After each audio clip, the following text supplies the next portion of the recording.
Paper leak, paper leak और paper leak. देश में नीट के बाद महाराष्ट्र में भी टीईटी यानी शिक्षक पात्रता परीक्षा का पेपर लीक हो गया है। महाराष्ट्र में टीईटी परीक्षा की तैयारी कर रहे लाखों अभ्यर्थियों को एक बार फिर बड़ा झटका लगा है। महाराष्ट्र के ठाणे में टीईटी परीक्षा का प्रश्न पत्र लीक होने से हड़कंप मच गया है, जिसके बाद परीक्षा रद्द कर दी गई है। एक बार फिर पेपर लीक माफिया के आगे सिस्टम बेबस नजर आया है। नीट पेपर लीक से सबक लेकर जो तैयारी सरकार को करनी चाहिए थी वो नहीं कर पाई और एक बार फिर पेपर माफिया हावी दिखे और टीईटी का क्वेश्चन पेपर करीब 24 घंटे पहले लीक हो गया। पेपर लीक से जुड़ी हर डिटेल आपको ग्राफिक्स के जरिए दिखाते हैं। महाराष्ट्र में एग्जाम से 24 घंटे पहले टीईटी का पेपर लीक, ठाणे में प्रश्न पत्र मिलने के बाद परीक्षा स्थगित। करीब 4,28,000 से ज्यादा अभ्यर्थियों को परीक्षा देनी थी। नई तारीखों का ऐलान बाद में किया जाएगा। दोबारा परीक्षा में 3 हफ्ते का समय लग सकता है। ठाणे के भिवंडी इलाके में कई जगहों पर छापेमारी, भिवंडी कोगांव पुलिस स्टेशन में केस दर्ज। भिवंडी से 3 आरोपी गिरफ्तार किए गए हैं। जांच तेज है। अभी हमारे पास में 3 आरोपी है। हमें ऐसा लग रहा है कि इसमें और आरोपी इसमें बढ़ेंगे।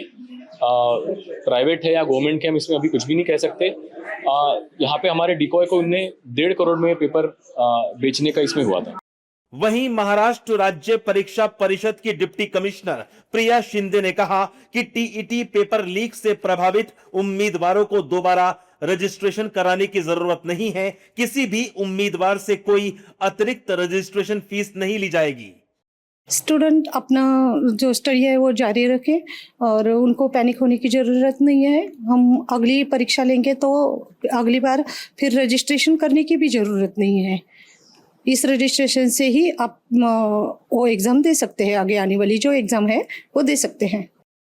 महाराष्ट्र में टीचर बनने के लिए या जो पहले से सरकारी टीचर हैं उनके लिए भी टीईटी कंपलसरी है। ये पेपर लीक होने से लाखों लोगों और उनके परिवारों को झटका लगा है। आपको बता दें, राज्य भर में 1,729 परीक्षा केंद्र बनाए गए थे। 18,000 एआई आधारित सीसीटीवी कैमरे लगाए गए थे, लेकिन सारी तैयारियां धरी की धरी रह गई और पेपर लीक हो गया। वहीं अब टीईटी पेपर लीक पर नई सियासी महाभारत शुरू हो गई है, जहां सरकार दोषियों को कड़ी सजा देने की बात कह रही है। वहीं महाराष्ट्र के पूर्व गृह मंत्री अनिल देशमुख का कहना है कि पेपर लीक रोकने के लिए सरकार को कड़े कदम उठाने चाहिए।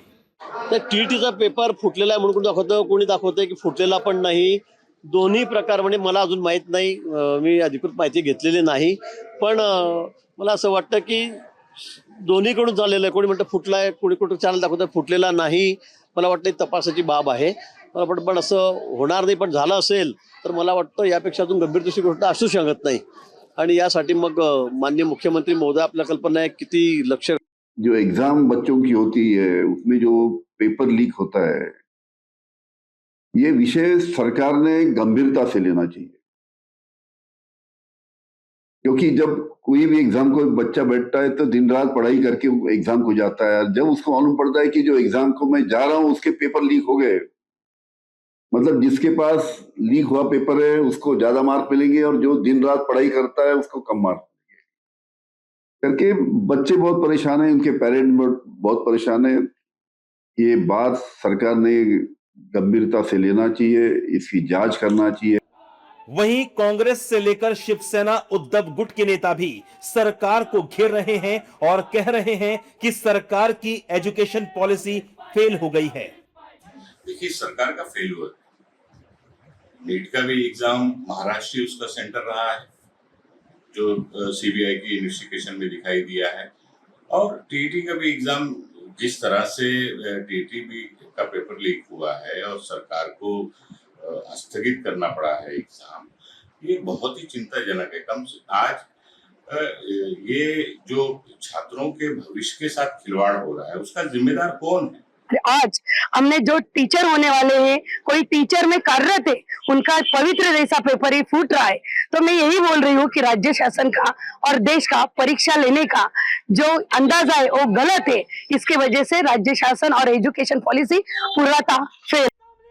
जाहिर तौर पर सियासी दल सवाल उठाएंगे और अपनी सियासत भी चमकाएंगे, लेकिन सवाल यही है कि आखिर टीईटी का पेपर लीक कैसे हो गया? सरकार हर बार फेल और माफिया क्वेश्चन पेपर लीक करने में कैसे कामयाब हो जाते हैं? हमारा हक मांगते नहीं किसी से भीख मांगते।